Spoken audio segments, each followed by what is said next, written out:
Meus amigos, que a paz de Jesus permaneça em nossos corações. Então hoje nós vamos ler, estudar a passagem sobre os 10 leprosos, que é exclusiva de Lucas. Segundo os pesquisadores, Lucas ele foi buscar a fonte específica, né? Ele fez um levantamento com testemunhas oculares, então há partes que só ele conhecia, por isso que é registrada apenas em Lucas. Segundo os pesquisadores, é uma fonte determinada, conhecida em termos de pesquisa evangélica como fonte L. Muito bem. Então está no capítulo 17, versículo de 11 a 19. E vamos fazer uma releitura já fazendo uma melhor tradução. Ora, sucedeu que, viajando para Jerusalém, teve Jesus de atravessar bem no meio a Samaria e a Galiléia. Ao entrar numa aldeia, saíram ao encontro 10 leprosos que pararam distante. Assim que os viu, Jesus disse, e que pararam a distante, e bradaram em voz alta: Comandante, tem misericórdia de nós. Assim que os viu, Jesus disse: Ide mostrar-vos aos sacerdotes. E aconteceu que, enquanto iam, ficaram purificados.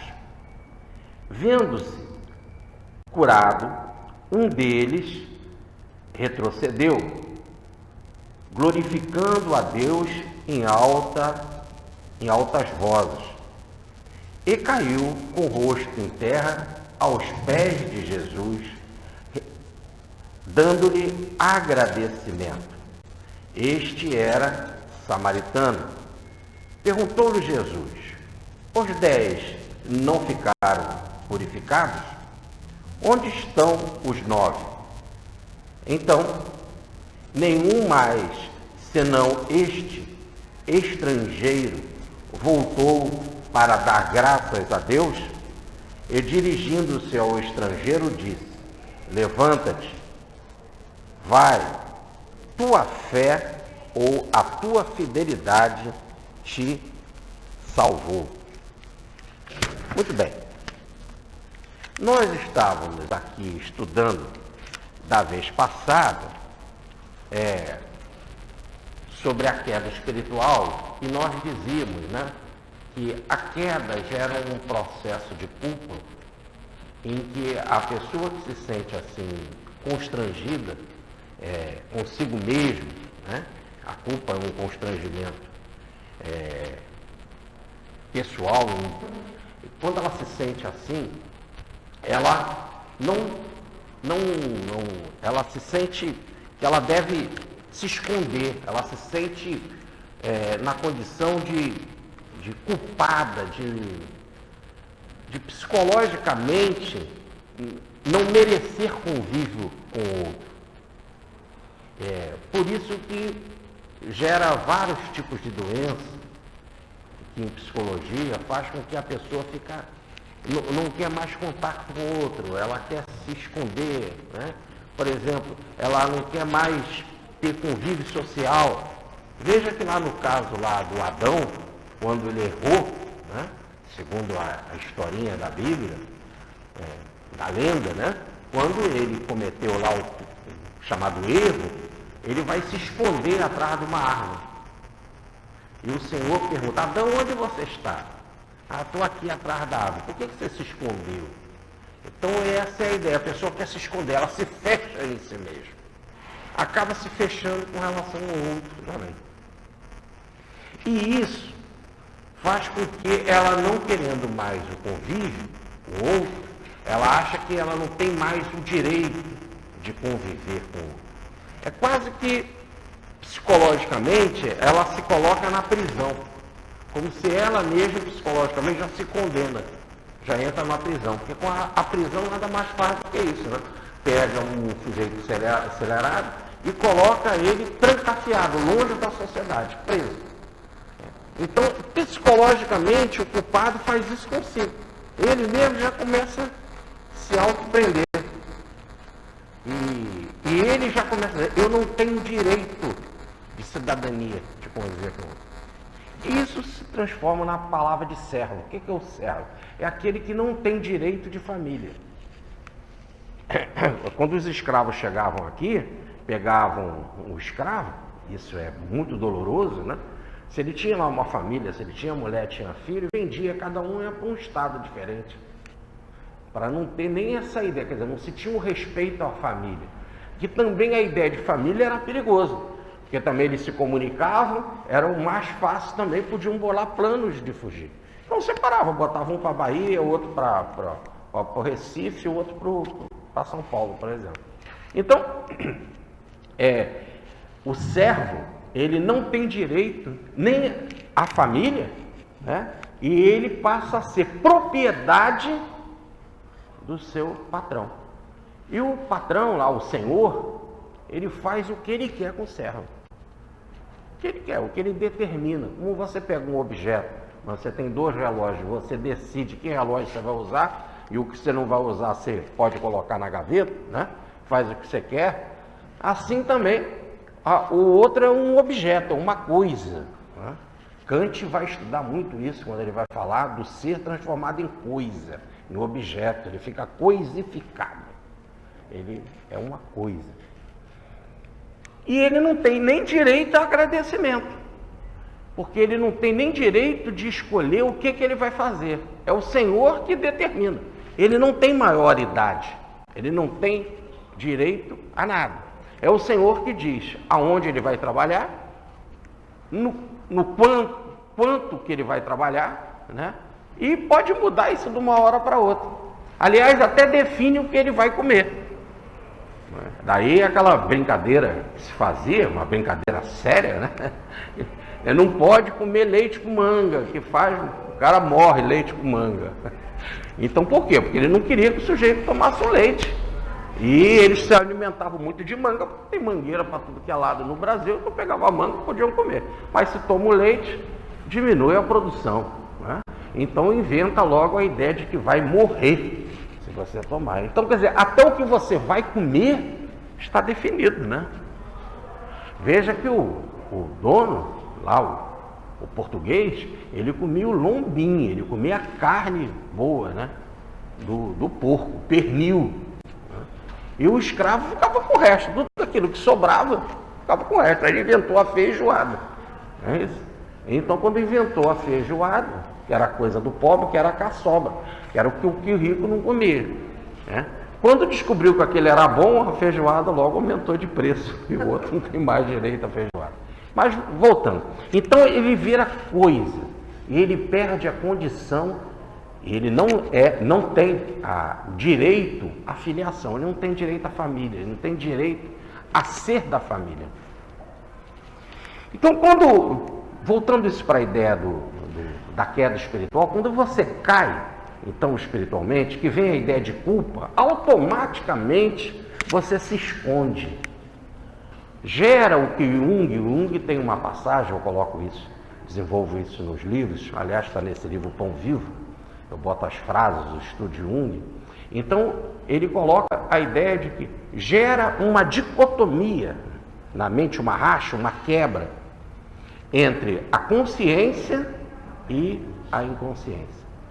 A queda, Jung fala de forma clara, a queda dos anjos gerou um simbolismo que é nada mais, nada menos do que a doença da inconsciência.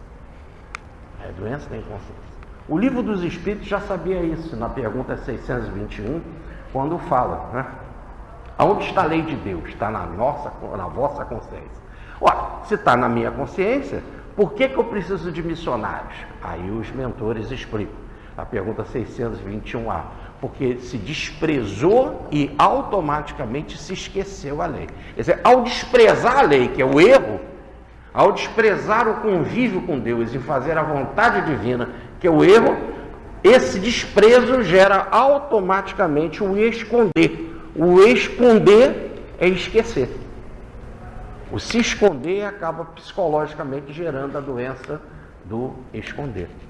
E isso ficou de tal maneira escondido que nós não podemos, é a maior indagação que se faz com relação a Deus, se Deus é nosso Pai, se Deus é nosso Criador, e como falam as religiões, Ele é amor, está inclusive no Evangelho que Ele é amor, Ele é um Pai bom, Jesus costuma dizer, se um filho nosso pede pão, a gente não dá para ele pedra, e aí Jesus fala, e vocês são maus, imagina Deus que é bom, então Deus é bom.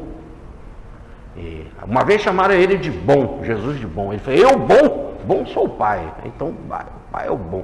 Se Ele é bom, se Ele é o amor, por que Ele se esconde de nós?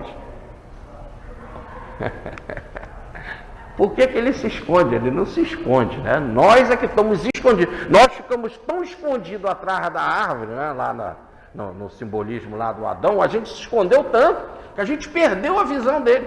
Por isso que diz o livro dos Espíritos, só o Espírito puro vê a Deus. Por enquanto que a gente está na impureza, a gente criou como se fosse camada, crosta, em volta da gente, deficiência, visão completamente limitante, situação completamente limitante, que a gente não sai dessa casca. Olha aí, diz Paulo, no Areópagos em Atenas, nós estamos em Deus e nos movemos em Deus e não percebemos. Então Ele que é amor, repare bem, e Ele que quer ser presente, que está tão presente, que está dentro de nós, a gente não percebe. A coisa se inverteu. Aquilo que era espírito foi para dentro e se potencializou para fora a matéria. Quer dizer, aquilo que era a potência, né, se atualizou em forma de matéria.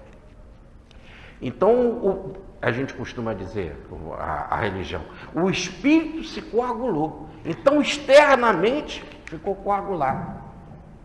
Tudo, matéria e espírito, é tudo a mesma coisa. É que nem o gelo e o vapor. Tudo é água, tudo é H2O. Mas uma está na forma de ar, né? De vapor. E o outro está na forma de gelo, congelou.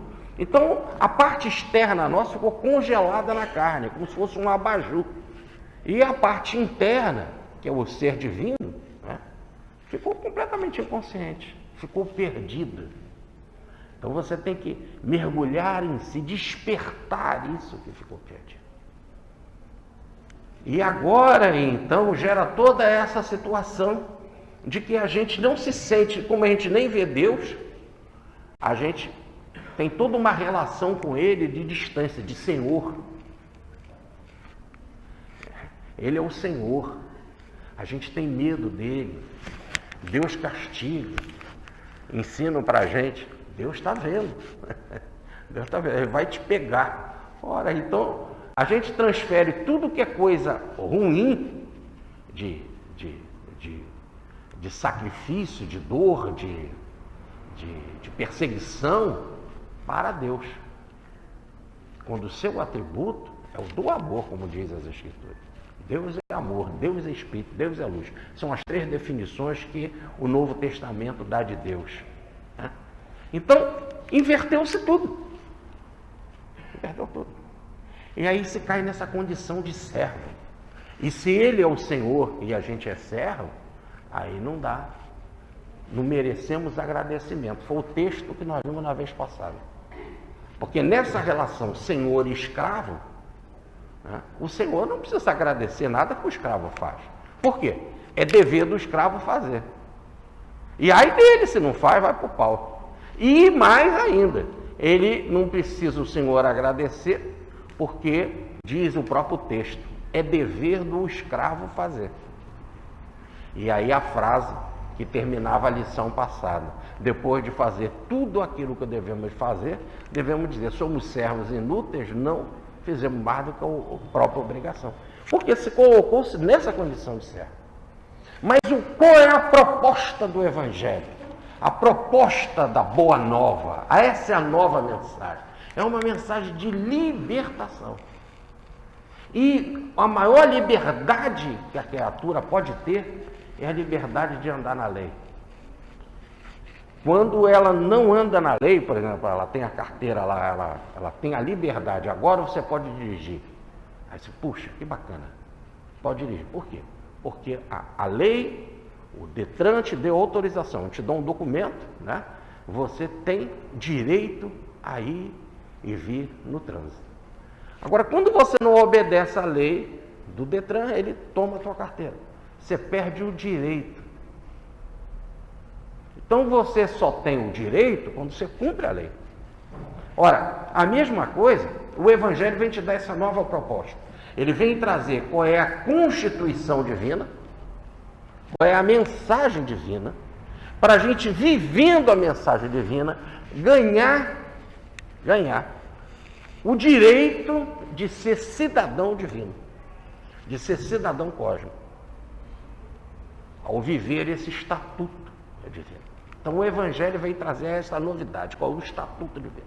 Esse estatuto divino só tem um artigo, um parágrafo, aliás, uma palavra: amor. Tudo, amor. Então quando você ama, amor, Deus é amor, e você ama, pronto, você passa a ser um cidadão cósmico. Você passa automaticamente, sendo cidadão, ter todos os direitos que um cidadão tem. Quando você cumpre a Constituição do Brasil, você passa a ter o direito de tudo aquilo que um cidadão brasileiro tem e que um outro não tem, né? Um estrangeiro tem que chegar aqui e tem que pedir autorização para entrar. Não é isso? Para conviver aqui. A polícia vai definir, ele passa na fronteira, a Polícia Federal vai definir se ele entra ou não. E por quanto tempo você vai ficar aqui ou não. Quais são os direitos dele ou não. Ele pode se candidatar, não pode, pode isso, não pode ser presidente, não pode. Então tem todas umas regras que a Constituição fala para o estrangeiro. Já o brasileiro, né, que vive então a Constituição do país, quando eu digo vive, porque quando ele não vive, ele passa a ser um rebelde, aí vai ser preso. Ele não pode conviver aqui. Não pode conviver com a liberdade do Brasil. Então o Evangelho vem te trazer essa nova Constituição, a Constituição Divina, e te dá o direito de ser cidadão cósmico. Que o Evangelho chama isso de Filho de Deus. Aí que você ganha mesmo a estatura de Filho de Deus. Você sempre foi Filho de Deus. É a tua condição de rebelde que te colocou como servo. É a tua condição de rebelde que te colocou como servo. E foi você que se colocou como servo. Foi você que se afastou da casa do Pai. Foi você que criou o processo de culpa. Foi você que desprezou e esqueceu essa filiação divina. E por causa disso, você criou essa inconsciência de não saber nem onde está, nem para onde vai. De onde eu vim? Para onde eu vou? Porque eu sofro. E então, para evitar, principalmente essa coisa que é extremamente desagradável, que a ignorância traz e vem junto, vem no bojo, vem no mesmo pacote da ignorância, o sofrimento, é a primeira lei lá de Buda, né? A primeira nova verdade de Buda: a vida é dor, a vida é sofrimento. E então você faz todas as reverências ao Senhor, todos os sacrifícios possíveis. Na época fazia sacrifício de criança, de animal, de tudo. E as penitências, se você se bate, se escoteia e fica ajoelhado no milho e se corta e se machuca. Tudo para tentar, nessa relação extremamente distante e doentia com esse Senhor, para ver se agrada ele e ele diminui o teu sofrimento. Mas o Evangelho, então, vem trazer isso. E vem propor essa filiação divina, que está lá no Evangelho de João, no capítulo 1 do Evangelho de João, que tem essa regra, né? Que Jesus veio nos dar a condição de se transformar em Filho de Deus. E ele fala, não nascido da carne nem do sangue, mas da vontade divina. Quer dizer, não existe nenhuma filiação do sangue, ou porque você é judeu, ou do sangue porque você veio de uma família nobre, qualquer, uma família especial, né? Nem da carne, não depende da carne, né? Nada daqui do corpo vai te dar condição de ser filho de Deus. Nem dos muitos corpos, não depende da reencarnação. Porque o sujeito reencarnou muito, mas ele reencarnou muito e não aproveitou a reencarnação, o problema não é de reencarnar muito, né? O problema é de aproveitar a reencarnação, é o lado qualitativo da reencarnação. É lógico que o sujeito que não quer, ele tem a oportunidade, nós falávamos na palestra passada, da terapia da reencarnação. Ele tem mais uma oportunidade, uma, duas, três, quantas oportunidades ele precisar. As reencarnações são muito numerosas. Mas as reencarnações são muito numerosas porque o sujeito teme incorporar, como dizem as perguntas 125, 126, 127 do Livro dos Espíritos, em procurar o caminho mais longo, mais complicado, dando várias voltinhas, ou entrando no que a gente chama de atalho, fugindo do caminho reto, do caminho certo, né? Vivendo no mundo do erro, que é a palavra pecado, comentávamos na palestra passada, né? Em viver fora da linha, fora daquilo que vai te levar ao alvo. Então o Evangelho, ele vem te dar isso. O Filho de Deus, o Filho vem te dar essa condição, o Filho de Deus, que não é nascido da carne nem do sangue, mas da vontade divina. Apenas porque Deus quer, pela sua misericórdia, e aí mais uma vez funciona a misericórdia, que se fosse por justiça. Se fôssemos falar de justiça, estávamos fritos, porque por justiça não temos direito, quem errou fomos nós, erramos, tem que se pagar. Pronto. Mas como Deus tem essa particularidade do amor, e o pilar da justiça veio por imposições da queda e do erro, porque Deus é, antes de tudo, ele é amor,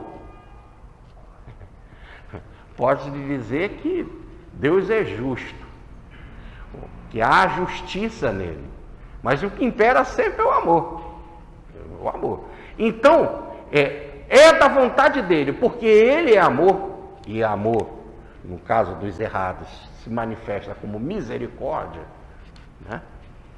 Então, ele é misericordioso, que é a manifestação de amor para aqueles que estão sofrendo, aqueles que estão em angústia, aqueles que estão esquecidos, aqueles que são rebeldes, aqueles que se colocam, eles, na condição de servo, de sofredores, e ele, então, é misericordioso para com eles. Então, a vontade divina se manifesta na forma de misericórdia para nos dar essa condição de filho, de filiação. E que não depende de um nascimento, não é porque você veio numa família especial, não é porque reencarnou nisso, porque é da raça tal, porque tem um corpo branco, ou um corpo preto, ou um corpo amarelo, nada, não depende de nada disso, é da misericórdia divina.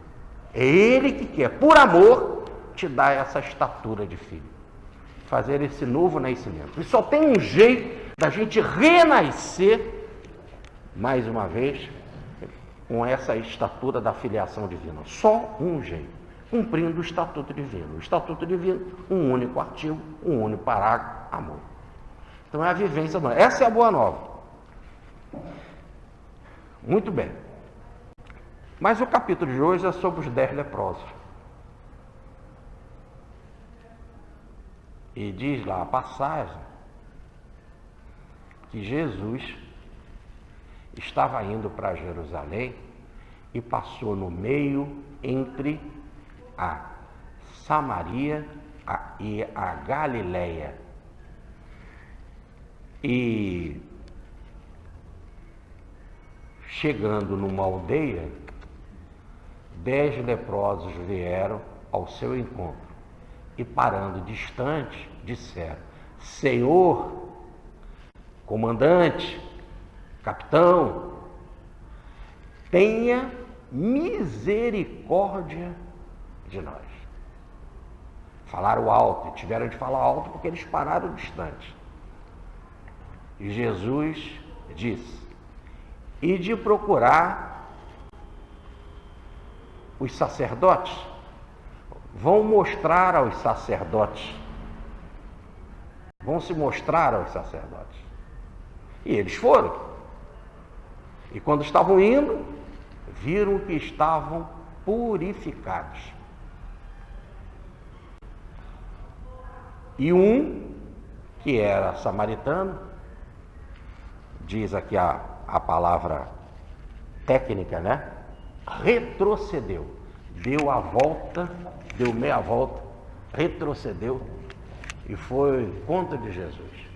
Diz lá que, e caindo por terra, prostrou o rosto aos pés de Jesus e agradeceu. Agradeceu. E Jesus disse: mas não eram 10? E só um? Não eram 10? E só um voltou? Só um. Cadê os 9? E só esse que é estrangeiro, samaritano, estrangeiro, voltou? Cadê os 9? Ele disse então para esse: levanta-te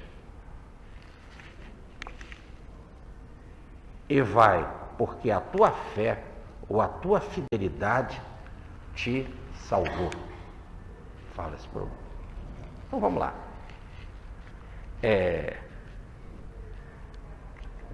A coisa interessante aqui é que, nesse texto, que causa um embaraço tremendo, é que,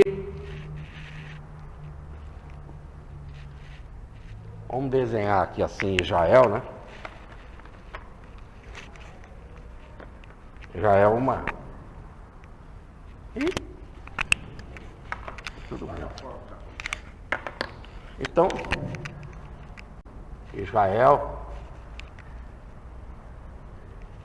ele queria ir para Jerusalém.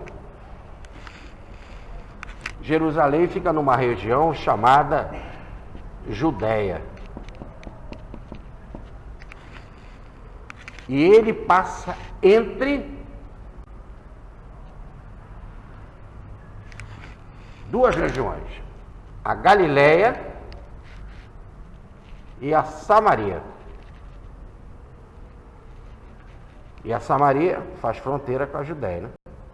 Então ele passa entre a Galileia e a Samaria. Só que ele está vindo daqui, ó, de Cafarnaum, que é onde ele tinha lá o seu quartel-general, né? Podemos dizer assim. Era o centro, na casa de Pedro, de irradiação do pensamento cristão. Então ele vinha da Galileia para a Judéia. O melhor caminho é vindo pelo Rio Jordão. Esse aqui é um dos caminhos, vindo pelo Rio Jordão. O outro caminho é vindo pela costa, pelo mar.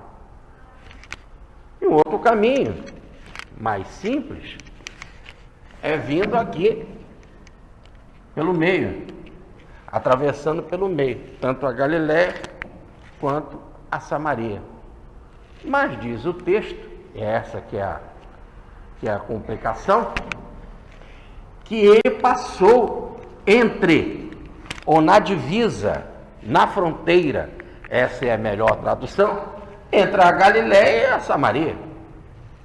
Então é como se ele descesse a Galileia e de repente ele passa aqui nessa fronteira, entre uma e outra, para depois ir para Jerusalém. Então o texto fica meio confuso, mas é assim que está aí de forma clara. Ele, para chegar a Jerusalém, ele passou entre a Galileia e a Samaria. Os tradutores mais simples botam esse entre no meio, né? No meio no sentido de passar aqui no meio, mas não é a fidelidade original. Muitos tradutores fazem isso, mas a grande maioria, em termos de estudioso mesmo, mantém o texto fidedigno. Passou na fronteira entre as duas cidades. E ali ele encontra uma aldeia. E nessa aldeia tem o caso dos 10 leprosos, que a gente já pode logo definir. Só um voltou, esse um era estrangeiro, esse um era samaritano. Pertencia à região da Samaria. E logo os outros 9, né? Um era samaritano, os outros 9 judeus. Essa é a história. Então, Jesus vem de Cafarnaum, não pergunte como, ele entra no meio da fronteira e cruza a fronteira entre a Samaria e a Galiléia para depois ir para Jerusalém. E ao passar por uma aldeia aparecem 10 leprosos. E lá, esses 10 leprosos param ao longe da entrada da aldeia, porque eles não podiam entrar na aldeia. Está no Levítico, no capítulo 13, Levítico de Moisés, no capítulo 13, versículo de 45 e 46. Aonde tem habitação, é proibido um leproso ficar. Por isso que ele parou ao longe. A palavra, ao entrar na fronteira, quer dizer, ao entrar na aldeia, a palavra tem uma dimensão maior e que dá a ideia de que, ao se aproximar, quer dizer, antes de entrar, e mesmo assim, o homem ficou ao longe, porque ele não podia, tinha de ficar uma distância de no mínimo 100 metros de qualquer outro, mesmo fora da aldeia, para falar. Por isso que ele fica uma distância de Jesus, ainda distante, e fala alto. Na Idade Média, né, eles andavam com um sino, com uma catraca de madeira, para dizer leproso, não se aproxime. Então ele fazia o barulho para avisar a pessoa. E ele grita, né? Senhor, mestre, tenha piedade de nós. Só que nós fizemos questão, antes da leitura aqui desse texto, antes da leitura do texto, dizer que essa passagem é exclusiva de Lucas. E aí que está o diferencial. Exclusiva de Lucas. E Lucas, ele é extremamente detalhista. Nós vimos uma passagem que Jesus curou a mão de um homem que tinha a mão mirrada, ele vai em detalhes. A mão direita mirrada. Não é isso? Então ele fala, é a mão direita. Quando nós vemos lá, no caso de Jesus chegar a Jericó, quando ele entra na cidade de Jericó, havia um publicano chamado Zaqueu. Dá o nome já é diferente, já é um luxo. Né? Ele vai além, ele dá o nome do publicano. Repare que tem os doentes aqui, os leprosos. Como é que é o nome desses leprosos? Não se fala, mas ele deu o detalhe. O nome dele era Zaqueu. E mais, ele era baixinho. É o detalhe. Lucas vai em detalhe. Mas como ele era pintor em termos de artista, né? Então esse detalhe é muito interessante, né? Na pintura que é o Evangelho de Lucas. Né? Renan dizia, o grande pesquisador Renan, que é o livro mais belo que existe, que é o de Lucas. Opinião do Renan. Mas muito bem, realmente é muito belo. Mas Lucas era médico. Além de artista, ele era médico. E a especialização médica dele era no navio, médico de bordo. Então ele conhecia muitas das doenças, então é lógico, quando ele fala do corpo humano, das doenças, ele fala de forma técnica, usando a palavra técnica, né? E quando ele fala também sobre o navio, sobre viagem, ele também fala de forma técnica, né? Principalmente nas coisas do navio. E aqui tem uma passagem muito interessante, porque o que diz o texto? Ora, e sucedeu que Jesus, dirigindo-se para Jerusalém, o tradutor não presta atenção, né? Ele já, para sair de Cafarnaum e chegar em Jerusalém, isso é uma viagem. E no original, a palavra é viagem. Fazendo uma viagem, é o que Lucas está contando. Por isso que nós já fizemos a leitura com a palavra correta, viagem. Aí tradutor mais técnico, como Pastorino, coloca viagem. E ele então diz que os leprosos ficaram afastados de Jesus, logo segundo a regra, mais ou menos a uns 100 metros, e falam de voz alta: mestre, tenha misericórdia de nós. Só que essa palavra mestre no original, ela é exclusiva de Lucas, só Lucas usa essa palavra. E precisamente aí é comandante, é capitão, capitão de navio. Nós vemos uma passagem do livro do Emanuel, no livro Paulo e Estevão, quando Paulo recebeu uma revelação espiritual, o homem da Macedônia, quer dizer, um espírito, alguém que veio espiritualmente a Paulo, dizendo para ele atravessar de Troade, onde que ele estava, na Turquia, e ir para a Macedônia. Para isso tinha de fazer uma viagem por mar. Vai lá pregar para nós. E ele, então, como é uma revelação espiritual, ele fica imbuído de fazer isso. Mas ele não tinha condição, ele não tinha dinheiro. É aí que ele encontra Lucas. Ele já conhecia Lucas lá na Síria, na antiga Síria, Antioquia. Agora Antioquia pertence à Turquia. Ele teve lá um encontro com Lucas. Lucas era seu amigo. Ele lá ficou amigo de Lucas. Lucas é que criou essa palavra cristianismo. Então ele comenta com Lucas. E Lucas diz: eu pago a travessia. E como ele tinha o barco, ficou mais fácil, não? O navio. E ele aproveita, se dirige ao comandante e pede licença ao comandante por um período, uma licença, para ficar com Paulo viajando. Então, além dele pagar a viagem de Paulo, Paulo poder entrar no navio, atravessar lá para a Macedônia, ele também continua com Paulo. Ele pediu uma licença do navio, onde que ele era médico, para ficar com Paulo. Aí Paulo vai escrever na carta aos Colossenses, né? O meu caríssimo médico Lucas, meu querido médico Lucas.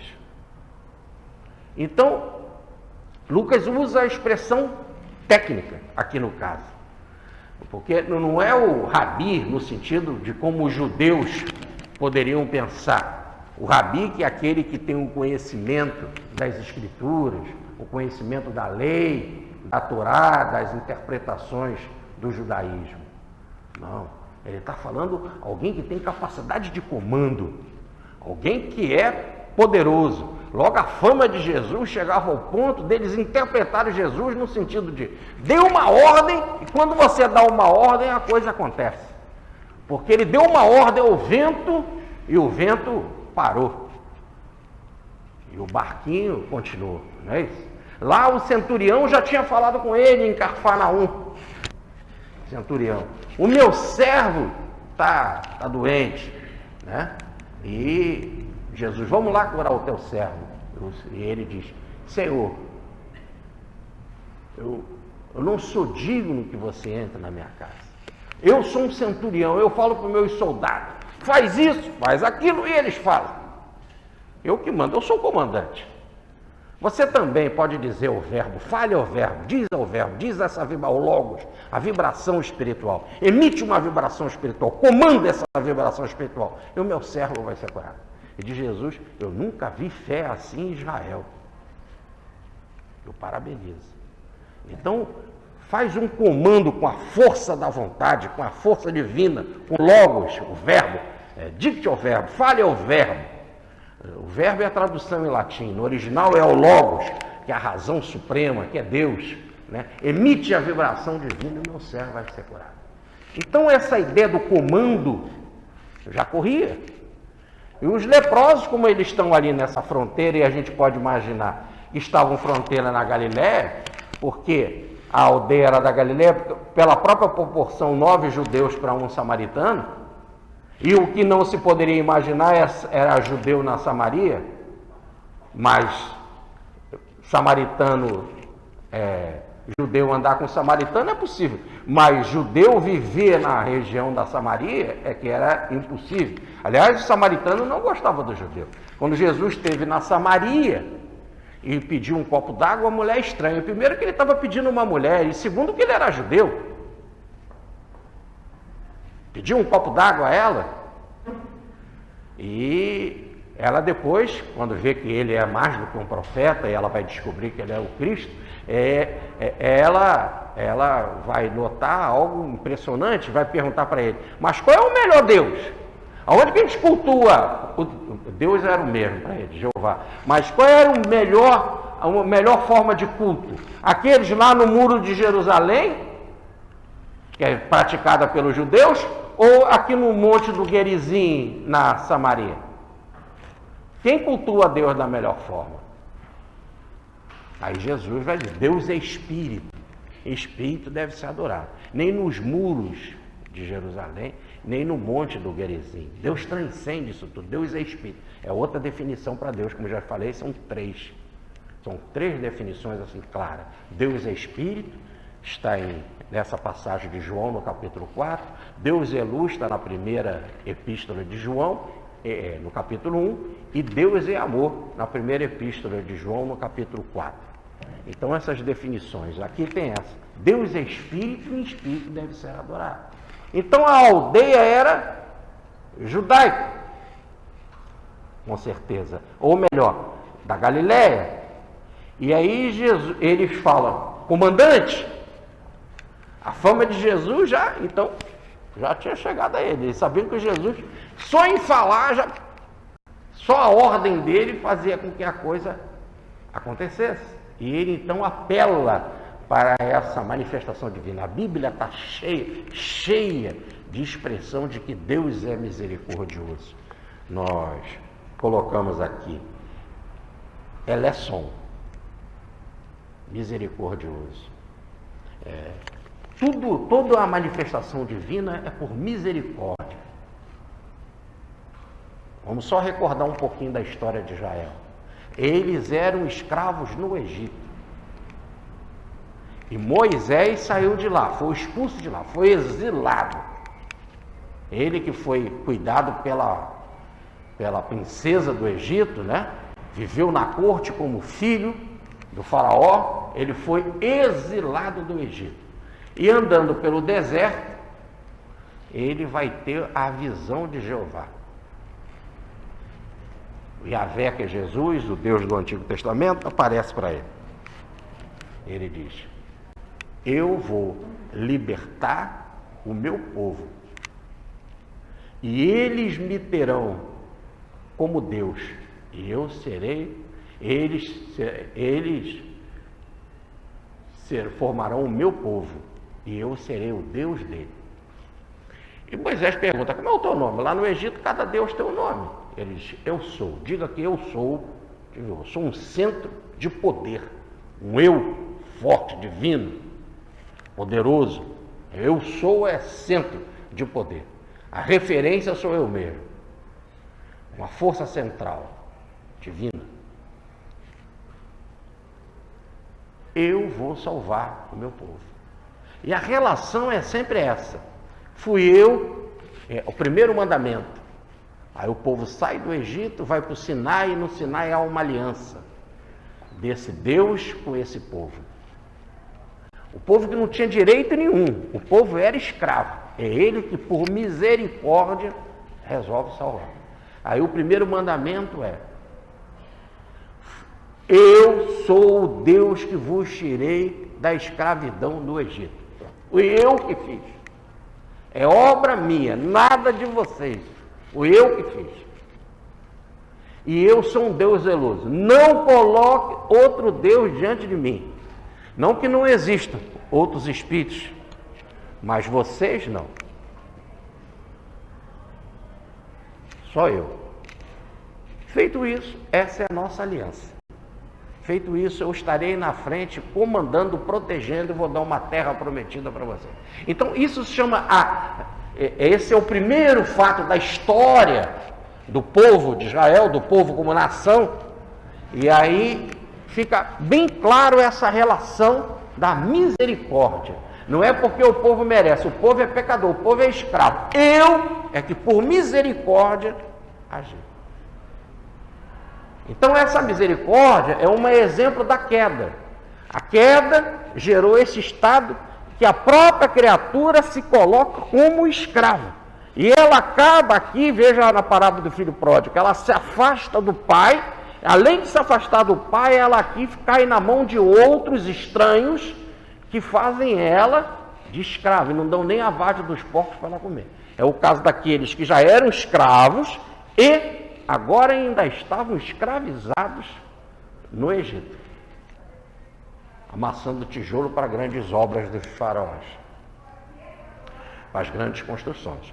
Então, essa é a ideia da misericórdia. Aí os leprosos falam com ele: comandante, capitão, você que tem a voz que determina, você que fala de forma, só o que você fala acontece, determina, tenha misericórdia de nós. Dê um comando. E ele dá um comando. Vão mostrar aos sacerdotes. E eles obedecem. Não era o comandante de navio? O marinheiro tem que obedecer. Senão, vai para a masmorra, vai ficar preso. Não que Jesus fosse fazer isso. Se eles têm na cabeça que Jesus é um comandante, é um capitão, tem que obedecer, ué. Navio que não tem comando,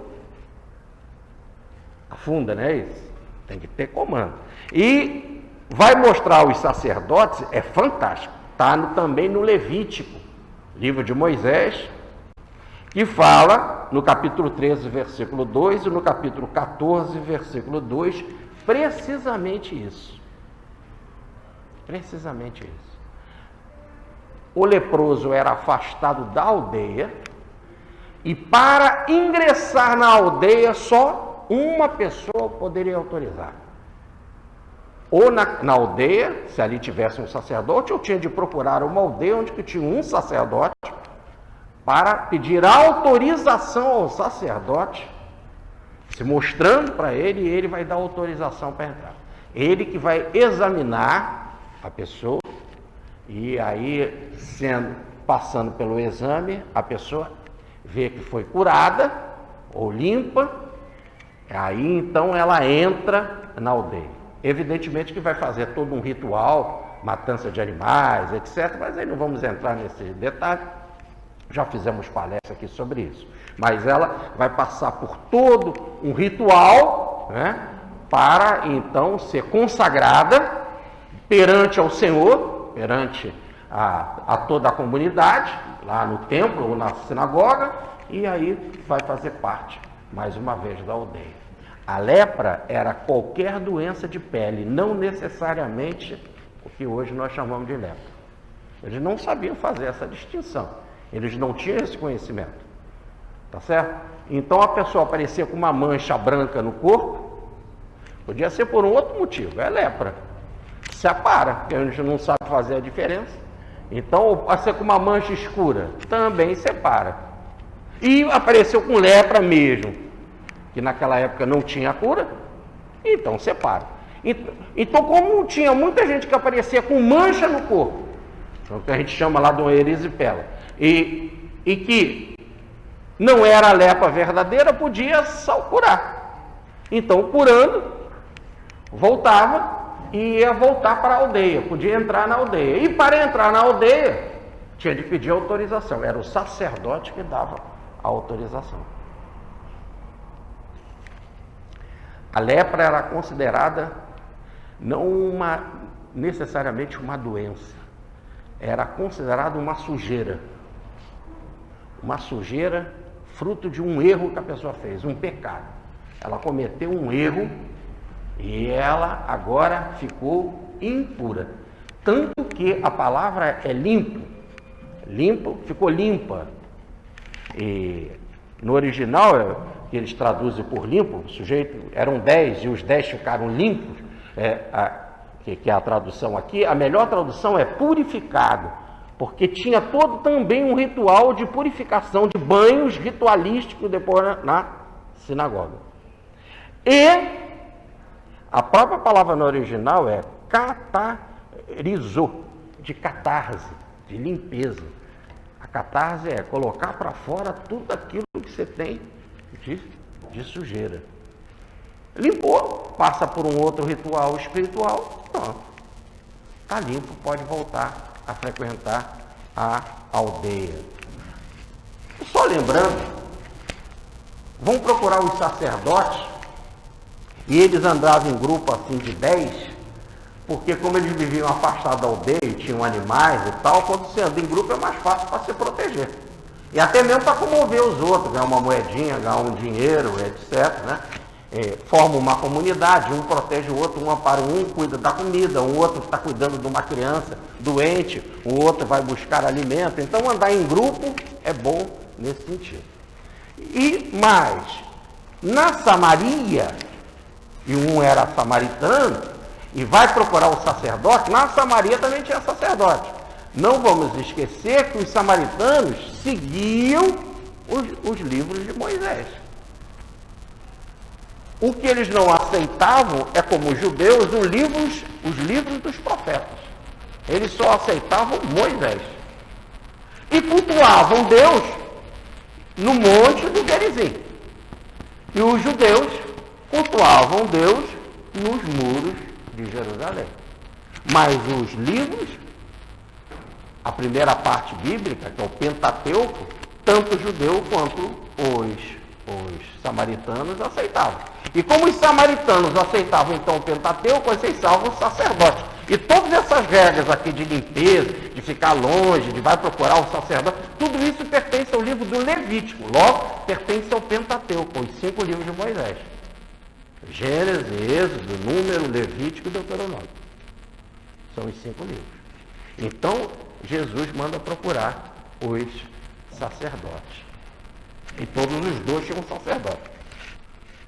E eles, como recebem esse comando de Jesus, vão mostrar aos sacerdotes, eles obedecem.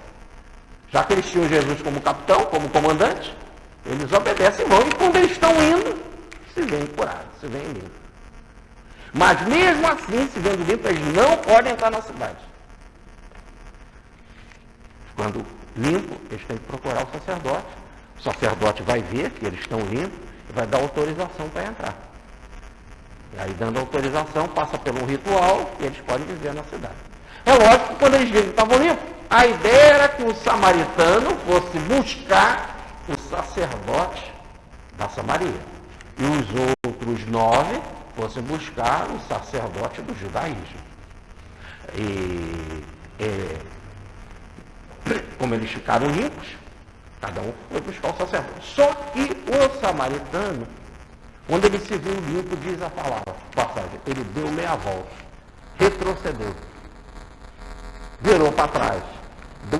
Para trás, no sentido da direção que estava indo, no comando que recebeu de procurar o sacerdote dele, o sacerdote samaritano.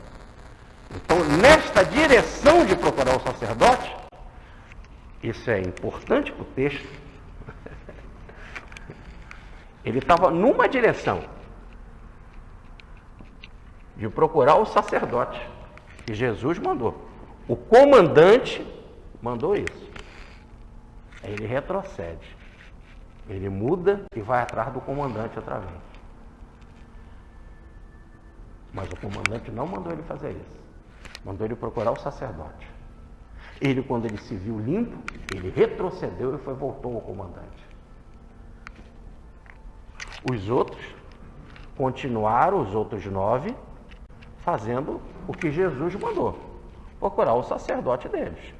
E eles viram que ficaram limpos e foram procurar o sacerdote. Obedeceram o comandante.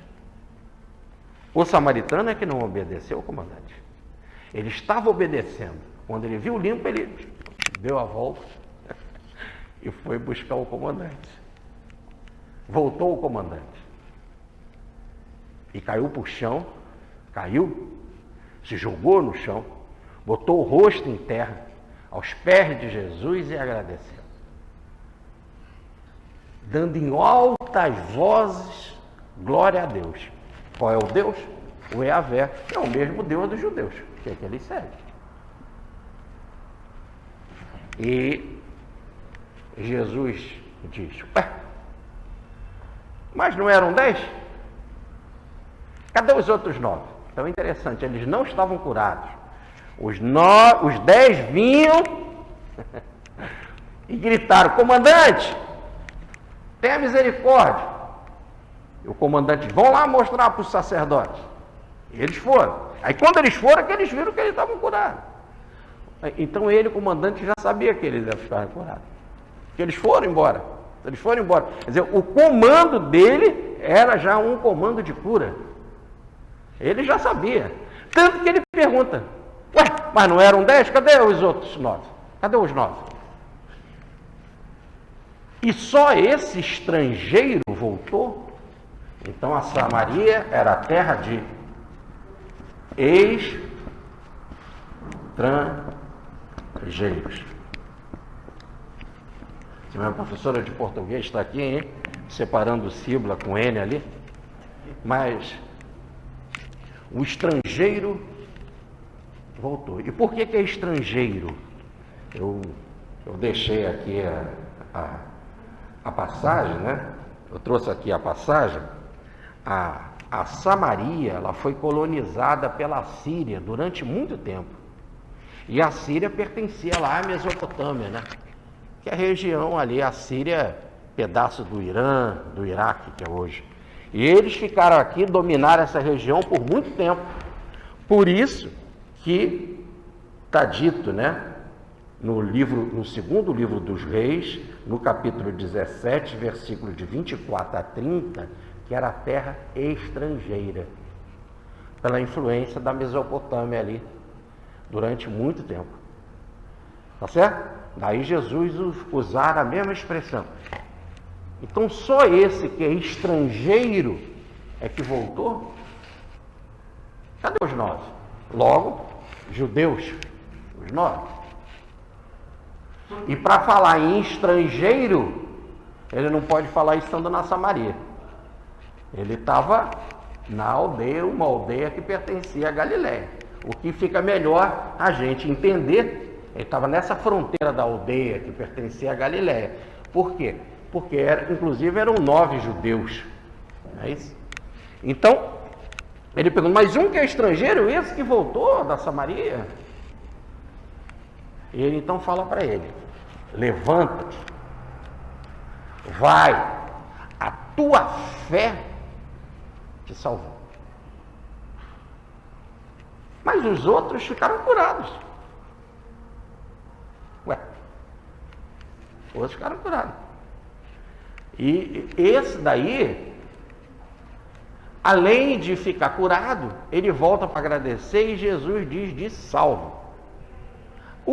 As escrituras costumam dizer que esse salvo aí é um salvo no sentido espiritual.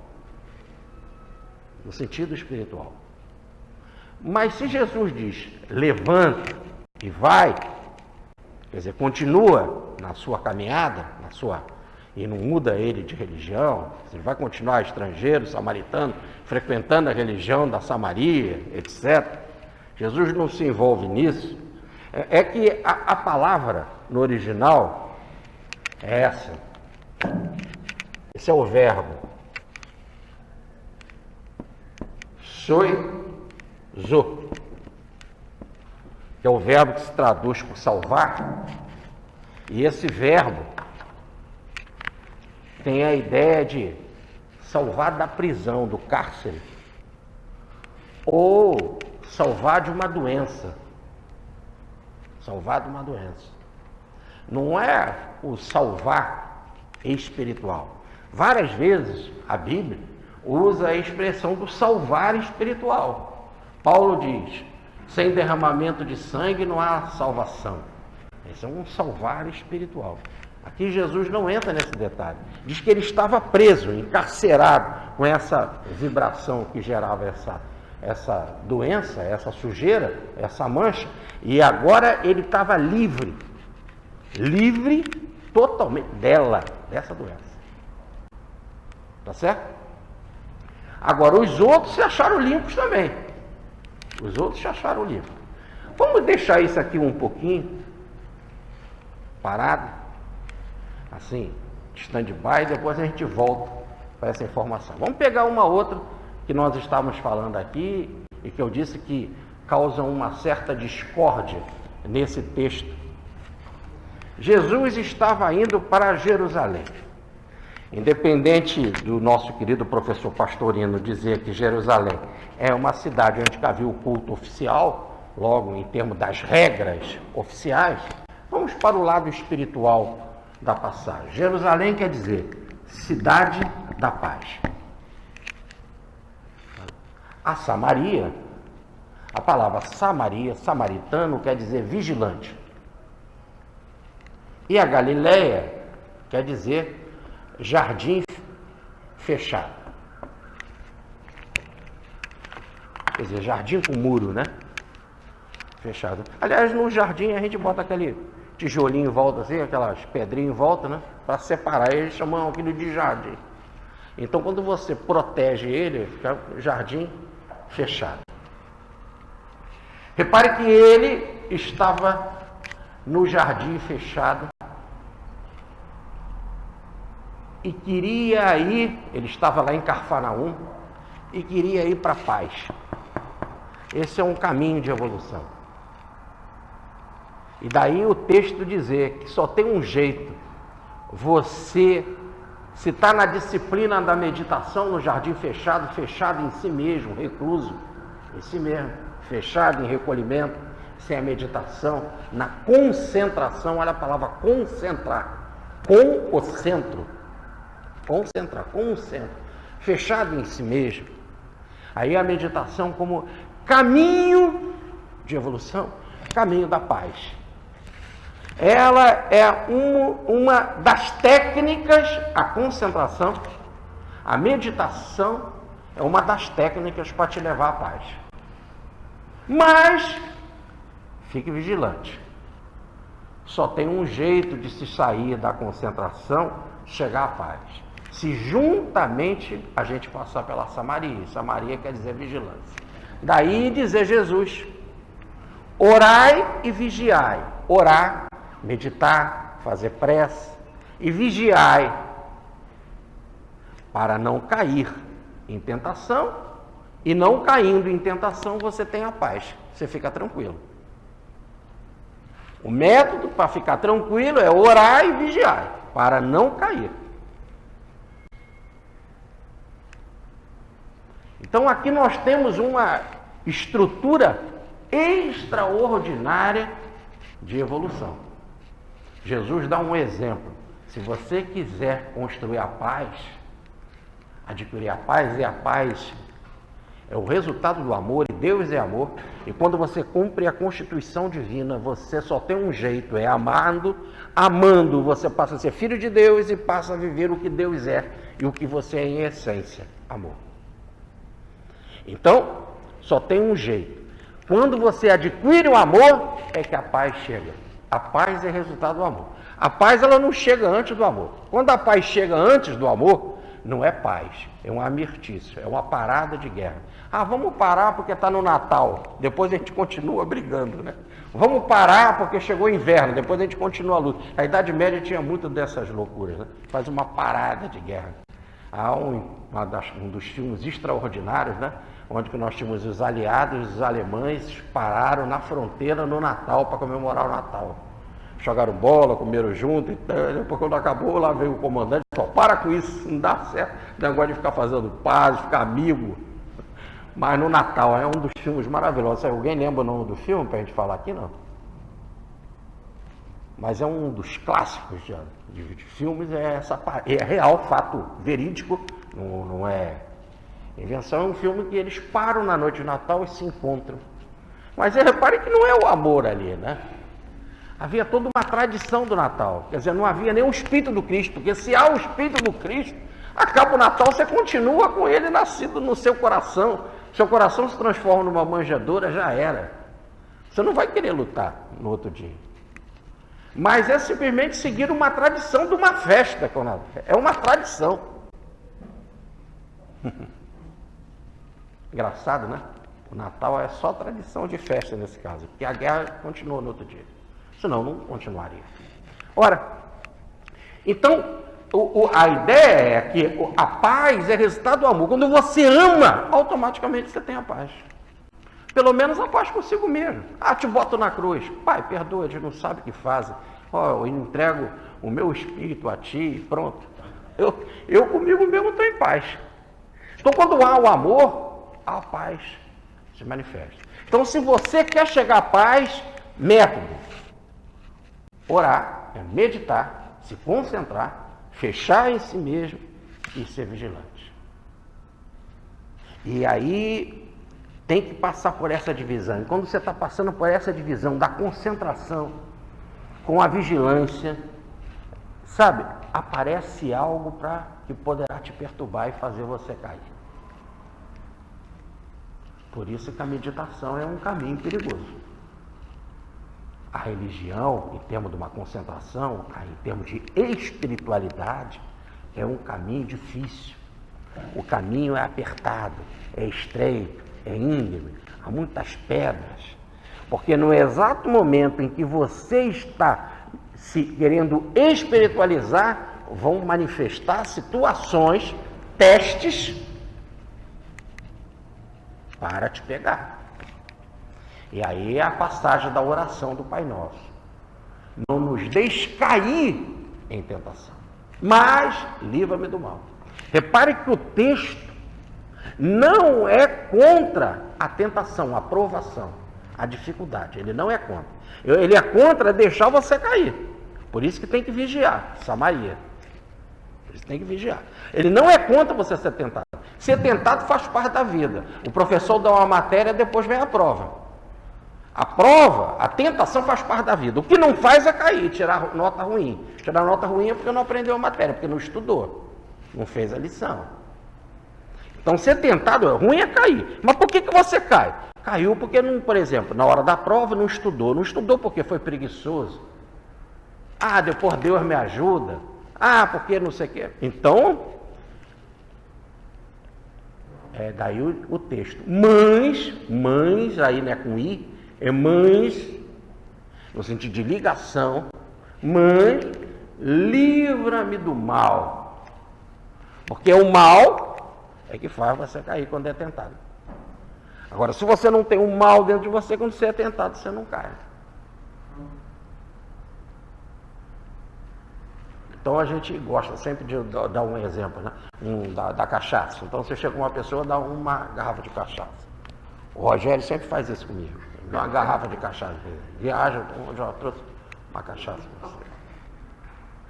Aí quem não gosta de beber, falou, Rogério, obrigado e tal, bota lá no armário, de vez em quando vai lá, tal, saboreia. Mas aquele que gosta, só em ver a cachaça, já fica com a boca cheia d'água. E a bicha vai ficar olhando para ele, se der tempo dele botar no armário. Não é isso? Se der tempo. Se der tempo. Então, cada um, diz Tiago. Tiago é um especialista nesse assunto de moral, de ética. Cada um é tentado pela malícia própria. Daí, o livra-me do mal. Livrando-se do mal, então você pode ser tentado à vontade. Está aqui a cachaça, pronto. É mais uma coisa qualquer na sua casa. Agradável, você pode beber, pronto, não tem problema nenhum. Algo útil faz parte de Deus. Deus é o vinho, a cachaça, é o pão, é o peixe. Pronto. Como Jesus deu pão, deu peixe, deu vinho. Não tem problema nenhum. Agora, diz Paulo para Tiago, para Timóteo, não seja voltado muito ao vinho. O muito ao vinho, aí é que é o diferencial. Então, esse muito é que gera o tal do mal. Cair quando você é tentado. Então, voltando, para sair da concentração e chegar à paz, e a gente começa na concentração, na oração, todo o caminho religioso começa assim, buscar essa interioridade, você guarde a vigilância. Vão surgir situações na tua vida que vão te tentar. São os testes, ou são as provas iniciáticas. As provas iniciáticas da maçonaria, lá da Rosa Cruz, lá do Egito, né? As herméticas, né? As provas herméticas, para ver se o discípulo está preparado realmente para atingir um grau mais elevado. Qual o grau mais elevado? Não existe grau mais elevado do que a paz. A verdadeira paz. Você chega ao estado de tranquilidade. Buda chamaria nirvana. Nós chamaríamos de Éden, quer dizer delícia, né? Pronto. Éden, delícia, paz, céu, felicidade. E assim vai por aí. É um estado de nirvana. Chega a Buda a dizer de um nada. Só que é um nada, não quer dizer que seja nada. Para nós é um verdadeiro nada. Se contar para os que estão aqui no samsara, nessa bagunça, nessa agitação que é o mundo, né? Como fala o budismo, né? Estão aqui nesse samsara, nesse mundo de Maya. Contar o que é o nirvana, eu não quero ir para lá, não. Não tem nada lá que me agrade. Não é isso? Não tem nada que me agrade. Se falar para a gente, por exemplo, como pintam um céu, veja o céu lá de Dante Alighieri, como é que é o céu de Dante Alighieri? Luz, o que mais? Luz, isso subir para um outro nível, luz, são 9 níveis, luz, no 8º nível, luz, e no 10º nível, luz, muita luz. A gente não está interessado nisso, a gente gosta até da boate tudo no escurinho, não é isso? Então não tem explicação, não tem palavras no nosso vocabulário, não bate. E aí tentam mostrar, lá é um reino de felicidade, uma opção de anjinho gordo pulando uma nuvem para outra, tocando harpa. Não aguento, não tem funk, não tem pagode, não tem desfile de escola de samba, não tem mulata de biquíni, não, é um anjinho para cá e tal. Então ninguém gosta. O inferno já é bacana, o movimento do inferno tem muita coisa, muita variedade. Repare quando a gente fala do inferno, André Luiz no capítulo do umbral é show. A gente logo se identifica com aquilo tudo porque entende, é experiência nossa. Então, voltando, quando você está indo dessa primeira fase, que é a concentração espiritual, vão começar as provas. Seja vigilante, persistente, atento, né? A vigilância, Jesus fala, seja manso como uma pomba e prudente ou vigilante como uma serpente. Fica atento, olha para um lado, para o outro, né? Ter toda a astúcia da vigilância.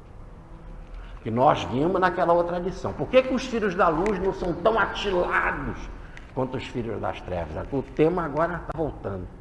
Então, você tem essa vigilância, essa atenção, essa concentração imensa. Perceba no mundo que você está. E esse mundo que a gente está é um mundo cheio de armadilha. E as armadilhas quase sempre são comandadas pelas trevas. E elas vêm para te pegar. E quase sempre vão te pegar ali no teu calcanhar, vão te morder. Tá certo? Quando eu falo pegar no calcanhar e te morder, é porque nós temos lá a serpente que vai rastejar, né? E vai querer morder o calcanhar do enviado, do Cristo. Como está no Gênesis de Moisés, no capítulo 3, versículo 15. Mas... então, quer dizer, elas vão tentar te dar o bote e te pegar, quase sempre até por manifestação das trevas. E as trevas ficam loucas quando uma pessoa ela entra aqui no jardim fechado da concentração, da espiritualidade, da meditação, da busca espiritual. Existe um livro maravilhoso, A Busca Espiritual, de Paul Brunton. Meu Deus, editora Pensamento, não deixa de ler. Mas quando você está aqui nesse caminho, as trevas ficam apavoradas. Vou perder uma ovelha. Vou perder, tá certo? Vou perder um eleitor. Eu não quero. Eu quero que ele continue votando em mim, ué. Continue ignorante aqui comigo. Então as trevas lutam, e diz Pietro Baldi, que é uma luta do sistema contra o antissistema, é uma luta do céu com o inferno. É uma luta tremenda, onde que existe toda uma força de atração, um campo magnético, que quer te reter aqui, não quer deixar você ir, ué. Então tem uma porção de provas, de situações, para tentar te pegar aqui. Mas persiste. Seja vigilante. Por que os filhos da luz não são atilados? E aí, persistindo e orando, e persistindo e orando, você adquire a paz. Aí rompe essa fronteira, adquirindo a paz. É uma paz interior, não é exterior. A paz alicerçada no amor, acabou. Você rompe essa barreira. Você vai viver no mundo, mas não é do mundo. Uma expressão que tem demais. Que na parábola do filho pródigo, coloca o pai chegando, botando uma sandália no filho que voltou para a casa do paterno. Quer dizer, agora ele pode estar na caminhada, mas está uma sandália. Quer dizer, não pisa no chão. Rompeu essa força atrativa o mundo. Já não é mais comido pelo mundo, como nos fala a Índia. O meu mundo não é comido pelo mundo. Ora, você fala, mas que tentação é essa, meu Deus? 10 caras chegam, são leprosos, param a distante e gritam por ele: comandante, tenha misericórdia de nós. Primeira tentação.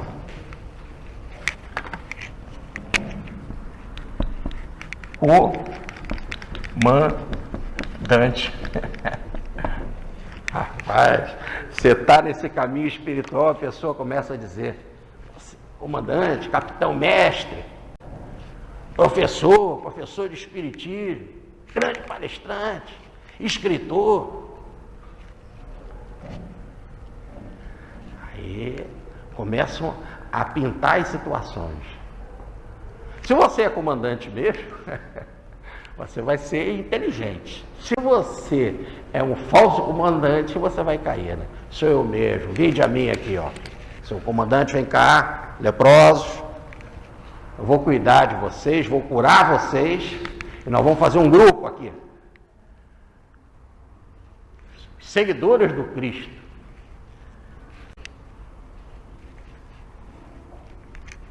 Professor Pietro Baldi, quando ele começa a fazer um sucesso tremendo na Itália, o Brasil fica doido. Queremos pegar o professor Pietro Baldi, queremos trazer ele para cá, vamos trazer ele para cá.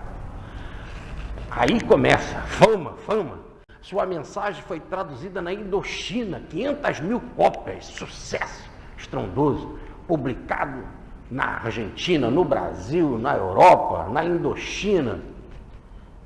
Então, primeira carta aberta. Meu lema é universalidade e imparcialidade. Mas as pessoas não entendem. Vão lá pessoalmente, brasileiros. Depois mandam carta para ele: vem aqui, você vai fazer palestra aqui, milhares de pessoas querem te ouvir, seu livro está bombando aqui, a grande síntese. Aí trouxeram o professor Pietro Baldi para cá. Mas para trazer o professor Pietro Baldi para cá, a gente fazer o movimento, evidente, a coisa não cai do céu, tinha um custo, né? Era um homem de 65 anos, ia rodar o país de ponta a ponta, passagem de viagem da Europa para cá, hospedagem aqui, comida, mais as viagens aqui, tradutores, equipe para seguir com ele, etc. Publicar o livro dele, e o livro está presente lá junto no momento que ele fosse fazer as palestras e tal. Aí criaram a Associação dos Amigos de Pietro Baldi, ABAP, Associação dos Amigos de Pietro Baldi. Primeira atitude dele: por favor, mude o nome para ABAC, Associação dos Amigos de Cristo. Eu não quero ter seguidor nenhum. É o homem que está no comando. Sou eu, não quero nada. Eu não quero fundar religião, eu não venho aqui fundar religião, eu não quero seguidores, eu quero dar minha contribuição, minha obra. É um pensamento, quem quiser aproveite esse pensamento. Só. Os leprosos vieram: comandante! Puxa, que coisa, né? Essa é a primeira tentação. E aí você tem que ver o nível da pessoa. Se a pessoa ainda está impura, ela está num processo de catarse. Por isso que eu fiz questão de mostrar a palavrinha no grego para vocês. Catarse, ela está num processo de limpeza. Ela não pode estar num nível espiritual, num nível muito adiantado, para já sair seguindo outras frentes, outras direções. Não. Nós temos que entender o nível das pessoas. A gente reencarna com determinados padrões. A gente reencarna para determinadas funções. É muito difícil romper isso tudo. Então, na hora que eles vêm e chamam, comandante! Ele podia dizer, vem cá, meus marinheiros. Não. Vão mostrar para os sacerdotes de vocês. Judeu vai procurar sacerdote judeu e samaritano vai procurar sacerdote samaritano. E vai cumprir a regra da religião de vocês. Vocês não têm religião, vocês não são judeus e o outro não é samaritano? Um não cultua Deus no muro de Jerusalém, outro nos muros, no monte do Gerizim. Vão lá procurar o sacerdote de vocês. Ponto. Só que ele emitiu um comando de cura. Porque se o sujeito chega lá, vai procurar o sacerdote, está com mancha, volta, não pode entrar aqui. E Jesus não queria fazer exclusão, e sim inclusão. A mensagem dele é de amor, não de repelir. Vão. E quando ele falou, vão mostrar aos sacerdotes, nesse vão já estava o diz ao verbo. Emite o comando, ele emitiu o comando. Pronto. Eles se viram limpos e foram obedecer, procurar o sacerdote. Porque agora o sacerdote vai dar autorização para eles frequentarem a aldeia. Então, a primeira grande tentação, não querer formar um grupo à parte, querer conquistar prosélitos, sabe? Aumentar o seu grupo, ele já tinha 12 e que já dava trabalho. Tinha uma ideia de respeitar a religião das pessoas. Por que tirar as pessoas da sua religião? Vem para mim, é que a minha é melhor. Por quê? Quem disse qual é a melhor religião? Não existe nada disso. Diz Jesus, um dia saberemos que Deus é Espírito e que em Espírito tem que se adorar. Um dia saberemos. Mas quando a samaritana perguntou, qual é a melhor religião? Nos muros de Jerusalém ou no Monte do Gerizim? Um dia. Por enquanto, continua. Cada um no monte, o outro no muro, cada um seguindo a sua religião. Todas são muito boas. O problema não está na religião, estão nos religiosos. Toda religião fala de coisa boa. Não tem religião que não fala coisa boa, não é isso? Então, quando você vê lá os sufis, né, os devis dos muçulmanos, que benção, apanhar as vibrações divinas e distribuir para a terra. Por isso que eles rodopiam, que eles dançam com a mão direita para cima, a mão esquerda para baixo. Nós estivemos lá visitando o templo de Merlana na Turquia, né, em Cônia. Então, conforme que eles rodopiam, que eles dançam, pegam as vibrações divinas e distribuem na terra. Olha, muçulmano, que bênção, né?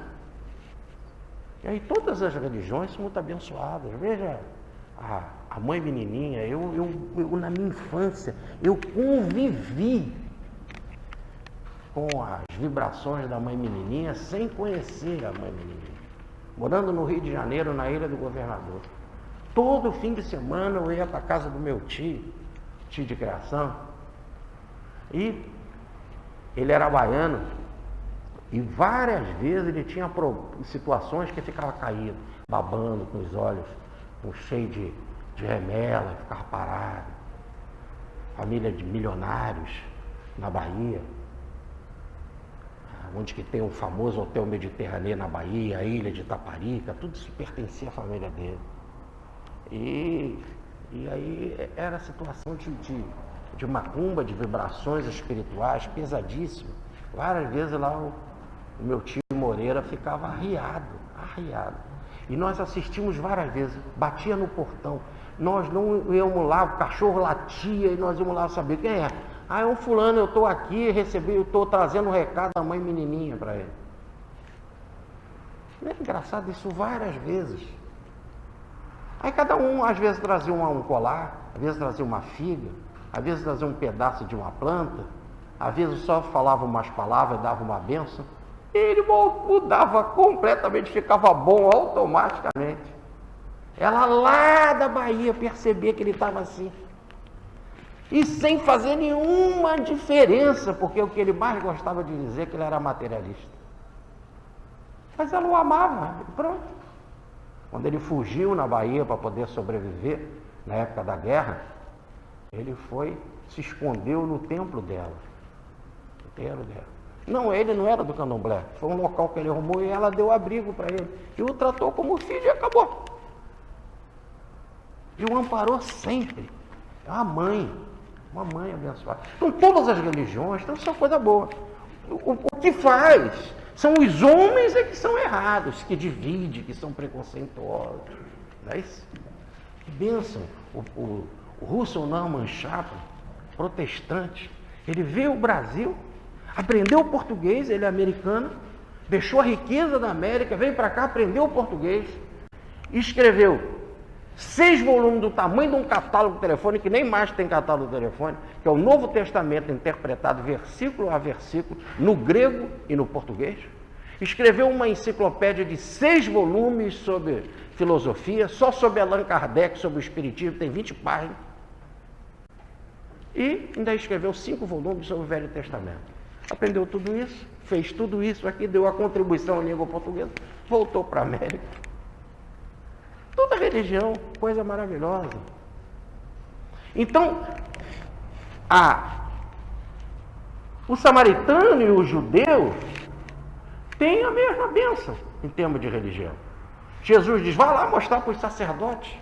E mostrando para os sacerdotes que eles estavam curados, os sacerdotes vão sempre lembrar de Deus. Porque, como era uma doença incurável, a pessoa tinha que viver para fora, e agora voltando curado, de alguma forma, a misericórdia divina atuou. Isso o fenômeno é uma injeção de ânimo também na religião, nos sacerdotes. Então eu não quero, grupo. Vão lá, continuem na religião de vocês. Isso é a primeira vitória. Quem quer encontrar a paz, não é fazer proselitismo. Então ele era o verdadeiro comandante, percebeu o nível de cada um.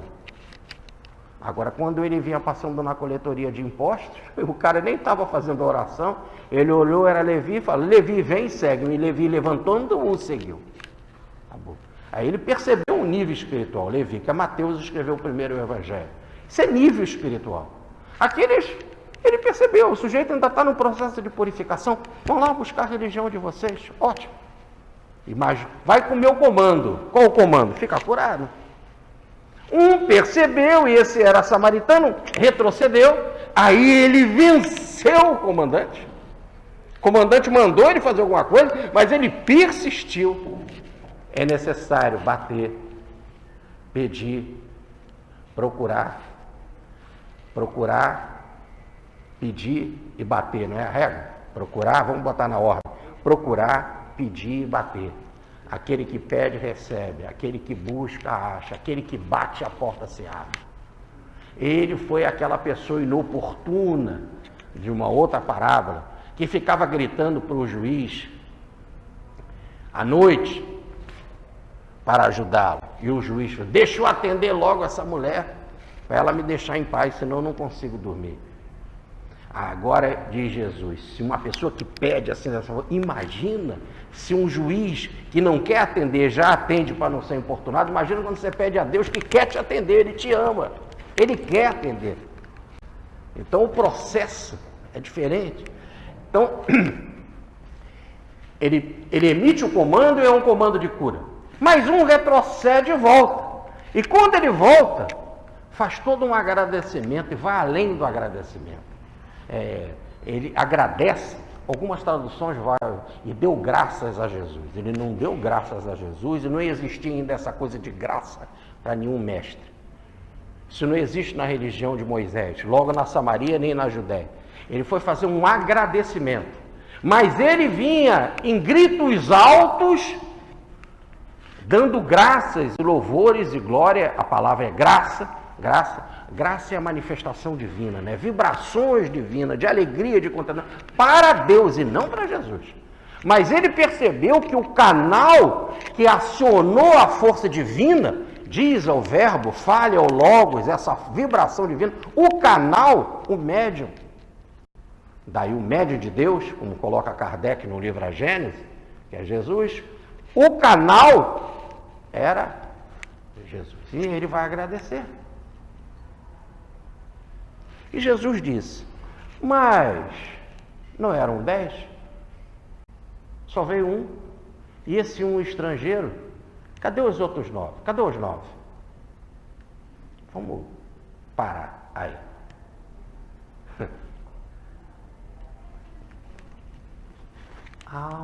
Jesus aí caiu em tentação. Estava indo tão bem, comandante. Ele não negou, deu uma voz de comando, mas ele não queria proselitismo. O grupo, vão procurar o sacerdote de vocês, e na voz do comando a pessoa já estava curada. Um outro volta e vai agradecer. E aí ele falou, mas não eram 10? Quer dizer, eu não emiti a voz de cura para 10? Cadê os 9? Só veio um. Esse um é estrangeiro. Jesus queria que os outros voltassem então para agradecer. Mas ele não ensinou, não saiba a vossa mão esquerda o que fez a direita. Ele estava chateado com isso? Absolutamente. Ele deu alguma voz de comando, de vibração, para aqueles que não voltaram se dar mal? Não voltaram? Então vou devolver. Não fez isso. Não fez. Nem ele estava querendo agradecimento. Foi um fato constatado. Se você foi curado e você resolveu voltar, ele não mandou ninguém voltar. A voz de comando é, vão procurar o sacerdote. Lá o sacerdote você vai glorificar Deus. Lá no sacerdote você vai glorificar Deus. Porque você vai mostrar para o sacerdote vai ver que você está curado e vai mandar você fazer um ritual agradecendo a Deus. Aí você faz todo um ritual, que é o ritual da religião da época, matança, limpeza, banho, não sei o que e tal. Muito bem, vai haver um agradecimento a Deus. Ele veio dando glórias a Deus, é um agradecimento a Deus. Só que ele volta para procurar o Cristo. O Cristo não mandou ele voltar. Não mandou nenhum voltar. Então, se ele não mandou nenhum voltar, ele não está querendo agradecimento. Ele só constata o fato. É só uma constatação. A nossa leitura é que está apressada. Porque senão não bate, não sabe a vossa mão esquerda. Jesus está querendo aplauso. Ora, o aplauso das massas é inversamente proporcional ao valor, diz Pietrobaldi. E quando a massa se pronunciou, preferiu Barrabás a Cristo, mesmo ele curando. E Barrabás sendo ladrão e criminoso. Então, não é isso. Apenas houve uma constatação. Você voltou, cadê os 9? Não eram 9? Você voltou. E o homem está lá, com o rosto em terra. E você que é estrangeiro, estranho. Porque os outros são judeus e eu sou judeu. Ele já tinha dito para a samaritana, a salvação vem dos judeus. Mas não do judaísmo, vem dos judeus. Quer dizer, um judeu traz a salvação. E quando ele entrar na casa de Zaqueu, ele fala isso. Bem-aventurado és tu, Zaqueu, porque hoje a salvação entrou na tua casa. Não é que você vai ser salvo, é que a salvação entrou, sou eu sou a salvação. Eu entrei na sua casa. Daí o seu nome, o próprio nome dele, Jesus Salvação, Salvador. Jesus quer dizer Salvador, o anjo que deu para Maria e José. Então a salvação entrou. E quando você vai ser salvo? Quando? Agora é o mais do que entrar na sua casa de Jericó, é entrar na tua vida. Aí é diferente. Na tua casa espiritual. Uma outra história. Aí você vai ter a paz. Essa é a busca do Zaqueu, que é o nosso Bezerra de Menezes, né? Do livro O 13º Apóstolo, as Encarnações de Bezerra de Menezes. Então, se você está indo da Galiléia para a Judéia, você está indo da concentração para chegar na paz, cuidado com a vigilância. Não é aplauso das massas, é identificação de situação. E aí eu identifico, não eram 10, cadê os 9? Não vieram? Só veio esse que era estrangeiro. Continua. Levanta-te, levanta e vai. Continua no seu caminho. Também não vai ser meu seguidor assim desse direto. Continua na tua busca. Esse é o primeiro passo. Você vinha num processo de limpeza. Passou por um processo de limpeza e foi buscar o teu sacerdote, resolveu voltar para mim, está aqui agradecendo, esse é um novo passo. Você está diferente dos outros. E aí é interessante. Levanta-te e vai. tua fé te salvou. Então a fé é o terceiro passo. A fé te salvou. E esse salvou eu já tinha colocado aqui, ó. Soizo. Que quer dizer? Te libertou da tua prisão. Você estava preso. Tinham fluidos que estavam te prendendo, te agarrando. Fluidos de impureza. Primeiro. Ou você foi socorrido da sua doença. Agora realmente posso dizer, por causa da tua fé, você está livre. Você está livre. Levanta, continua no teu caminho, na tua caminhada, e vai. Vai fazer o quê? O que ele não fez e que ele tinha de fazer? Para viver em sociedade. Procurar o sacerdote. Vai procurar o teu sacerdote na Samaria e continua o teu caminho. Só que você agora está num passo mais adiantado.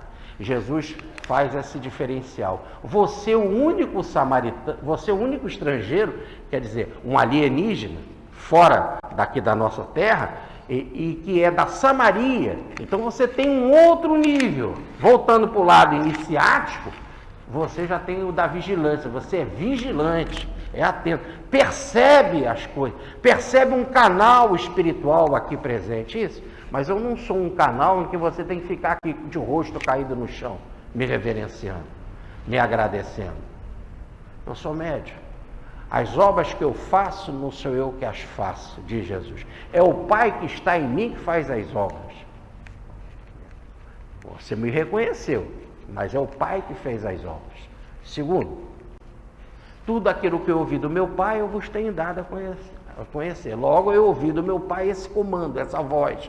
Eu disse ao Verbo, eu disse ao Logos, disse a vibração divina, e ela atuou. É a atuação divina, eu fui o meio.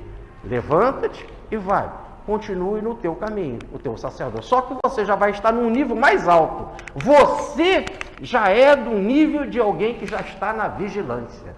E agora tem que aprofundar mais ainda. Daí o vai, levanta-te, eleve a tua vibração e aprofunda mais. Vai além da vigilância e busque algo também importante, que é o da concentração, da religião, desse religar com Deus para você encontrar a paz.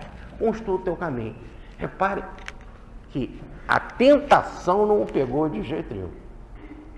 Agora, eram 10. Um apareceu, esse um era samaritano, e 9 não. 9 eram judeus. Já que nós estamos falando de simbolismo, vamos para o simbolismo. 10 no tarô é a carta da riqueza. E não tem, talvez, exemplo mais forte do que a riqueza como imundície. Não que a riqueza, que o dinheiro fosse mal. Jesus entrou na casa de Zaqueu, Zaqueu era arquimilionário e Jesus não mandou ele dar nada. E disse que ele era um bem-aventurado, um filho de Abraão. Pronto. A riqueza não é o mal. O problema é que quase sempre a riqueza te deixa na imundície. Na imundície de se achar melhor que o outro, de fazer diferença, de querer gastar só com você, de querer amontoar, de querer esbanjar, de se achar poderoso. Isso tudo te deixa imundo. Por isso que se nós olharmos a carta 10 do tarô, ela é uma roda. O sujeito não sai daquela roda, porque quando ele está rico, ele quer a riqueza. E mesmo quando vem a roda da reencarnação, ele vem como pobre, ele sonha com a riqueza. Logo ele fica mentalmente rico. Eu já contei para vocês, vale a pena repetir o dia que eu fiquei rico, muito rico. Eu joguei na loteria e sentei num barzinho na Doc Lobo e fui pedir uma bebida. Um caldo de cana? Não, sou rico. Vou ganhar na loteria. Era a mega da virada do ano, né? Aí eu falei, não, vamos pedir um mate. Aí então ela pediu um uísque, coisa de rico. Eu um uísque. Fiquei ali. E fiquei pensando o que ia fazer com o dinheiro. Aí comprei uma casa logo na beira da praia, na Barra. Comprei, grande. Eu sou um novo rico vai para a Barra. Aí depois eu pensei, mas tem tanto rico, tanta gente que vai me pedir dinheiro emprestado, eu conheço uma porção de pobres, isso vai ser um problema. Já sei, vou comprar uma casa em Miami, longe desses pobres, vou para lá. Aí fui, aí já tinha casa lá. Aí eu falei, mas como que eu vou de um lugar para outro? Bom, vou ter que ter motorista, vou ter que ter segurança. Eu fui comprando essas coisas, tudo na minha mente. Daqui a pouco eu pensei, quando já o uísque já estava já para o final, se o regeneração, não vou mais fazer palestra no regeneração. Aí eu falei, caramba, esqueci do regeneração. Comprei tanta coisa e deixei regeneração para lá. É isso, o grande problema não é de você ser rico, o que você vai fazer com a riqueza? Primeira coisa que é abandonar os pobres. Quer abandonar os pobres. Eu tenho uma amiga que disse assim, agora essa semana, o metrô estava lotado, houve um problema no metrô, na quarta-feira, ontem, um problema louco no metrô, né? Aquilo tudo não andava, e na Largo da Carioca. Aí quando nós chegamos lá embaixo, e aí essa amiga que eu encontrei lá, naquele tumulto de gente, as pessoas na plataforma não se mexiam, 6 horas da tarde, e eu não sabia que era o metrô que estava com problema. Eu falei assim, horário de trabalho, todo mundo está vindo ao mesmo tempo. Aí ela falou assim para mim embaixo, me chamou e disse assim, esse tumulto todo e o pessoal que vai entrar no Tem Verde para Pavuna. Ela falou baixinho, deixa eles entrarem quando vier o vermelho para Sans Penar. Aí fala alto. Olha o nível. É o nível, o outro é o pobre, né? Como é que pode um negócio desse? Aí eu fiquei rindo, né? A pessoa, até quando fala para Pavuna, ela fala baixo. É uma coisa que não tem cabimento, né? Pelo menos ela podia falar General Osório, mas ela fala Sans Pena. Mas voltando, esse pregão é o que você faz com a riqueza, que te deixa assim todo manchado, todo impuro. Porque o sujeito quer amontoar, acabou Deus na vida dele. O exemplo, acabou a regeneração, acabou tudo. Acabou. Então você fica impuro. Essa é a lepra, é a grande lepra. E aí, se você quiser entrar na vida, e se 2 mãos forem causa de escândalo, corta uma. Quer entrar na vida com um pé só for causa de escândalo, corta um. Se quiser entrar na vida com um olho só for causa de escândalo, se quer entrar na vida e ser arrogante, pede vir com a lepra. A lepra, que ninguém quer ficar contigo, você tem que ficar afastado. São pedidos, que são planejamentos reencarnatórios. Agora que coisa interessante, só veio um e os outros 9? Vamos falar dos 9 primeiro. Se a gente pegar, e nós estamos fazendo a interpretação, aí nesse caso de quem não veio, logo de quem não veio negativamente, a interpretação da carta do tarô negativa. Porque eu podia pegar a carta 10 do tarô da riqueza e interpretar como Bezerra de Menezes, que fez todo o movimento, ou Zaqueu, que fez todo o movimento da riqueza para gerar emprego, para gerar trabalho, que é o melhor benefício que você pode fazer com a riqueza. Mas aí no caso, para a negatividade.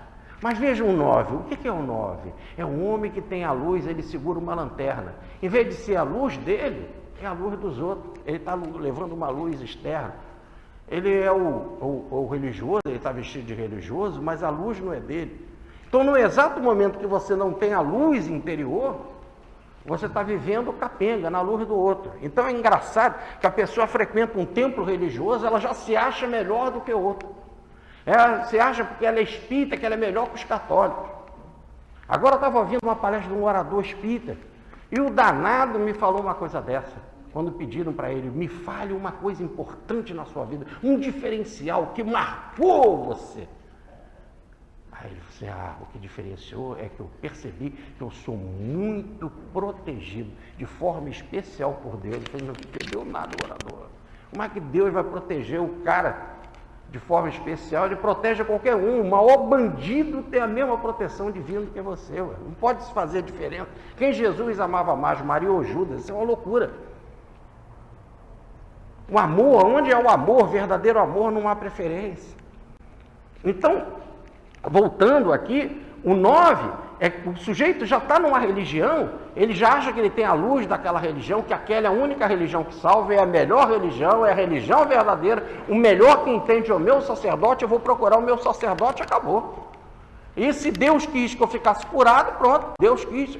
A referência é a tua religião, não é nem mais Deus. É cumprir o ritualismo da minha religião manda. Sábado eu tenho que ir lá, domingo eu tenho que ir no meu templo, sexta eu tenho que orar, virado para Meca, acabou, fiz a minha parte. Olha o fariseu como ele batia no peito, Senhor, eu não sou como esse publicano, eu todo sábado eu venho à sinagoga, eu cumpro, eu pago o dízimo, eu faço, ele se acha o máximo, não sou como esse. E a gente sempre acha que a gente é melhor, que Deus protege mais a gente. Eu vim aqui, bom, doutor Bezerra vai cuidar de mim. E quantas vezes a gente fala assim, pessoa está passando por uma dificuldade, por um sofrimento, também não vai no centro, não toma um passe. Por quê? Por que o mentor não vai lá mesmo dar o passe para ela, ué? E tem lá que tem diferença. Você sempre acha, porque ela também só vive lá na igreja. Por que na igreja tem os mesmos mentores tão maravilhosos quanto aqui, ué? O problema não é a religião que você frequenta, o que você faz com a tua religião. Essa que é o tal do orar e vigiar. Só assim você chega à paz. Então, o 9 aqui é bem isso. O sujeito já tem luz, ele acha, pô, estou curado, tenho luz, já sou da minha religião, Deus gosta de mim, estou resolvido. Eu não preciso agradecer a ninguém. Acabou. E o outro tem um 1. Ele é samaritano, mas ele tem um 1. O 1 da divindade, da unidade. Daí ele voltar glorificando a Deus.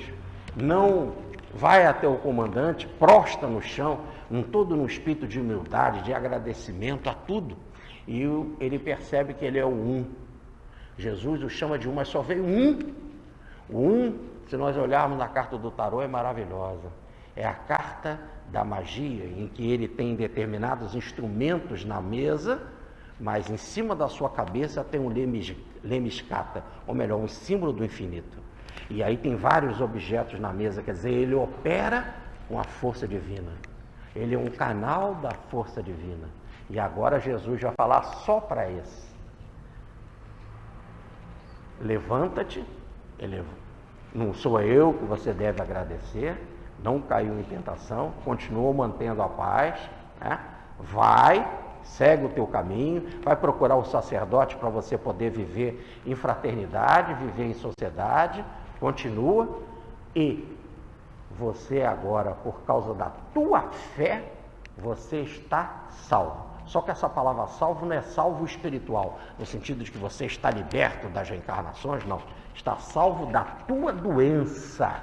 A palavra, eu peguei ela clara lá no original, e o professor Pastorino dá a devida explicação. É uma palavra precisa, não para a salvação espiritual, mas sim para a salvação da tua doença. Agora eu te digo que você, por causa da tua atitude de querer realmente reverenciar a Deus, e de ser humilde, por causa disso, você está liberto da tua doença.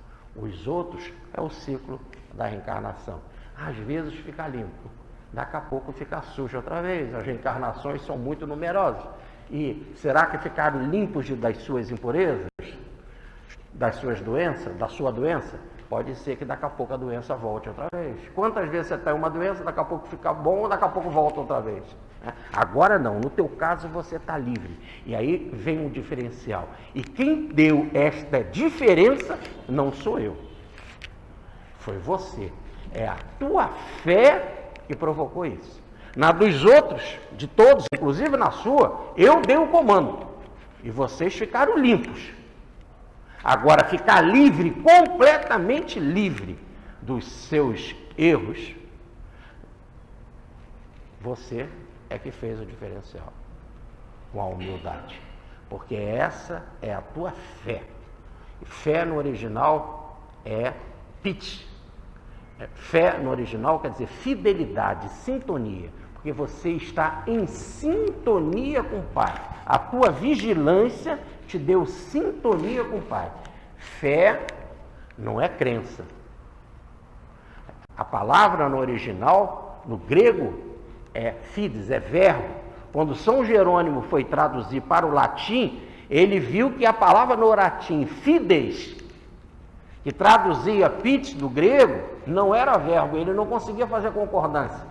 Ele então traduziu fé por credere, que deu em português crença. Crença é uma coisa, eu tenho crença em Deus. É algo, eu creio que amanhã vai fazer sol, eu não sei. Eu creio, é possível. Fé é uma certeza. Eu fui lá numa manhã e vi que amanhã tem sol. E aí eu digo, amanhã é sol. Fé é certeza, fé é sintonia. E aí, por causa da má tradução, gerou a ideia de crença. Fé é sintonia, que gerou o aparelho, o botãozinho do rádio. Esse é fides, é o feed. O ponteiro, quando está na posição certa, ele entra em contato com a Globo, com a Tupi, com a Rádio MEC, o botão. Aí, quando você está com o botão da mente, com o ponteiro da mente, em sintonia com a emissora divina, é isso que diz Jesus. A tua fé, quer dizer, a tua sintonia com Deus, fruto da tua vigilância, te deu isso, isso é teu. A tua fé foi ela que te deixou completamente livre da doença. Como eles não têm da fé, eles ficaram limpos, externamente, mas internamente continuam presos às situações que eles mesmos criaram. Muita paz, fica com Deus.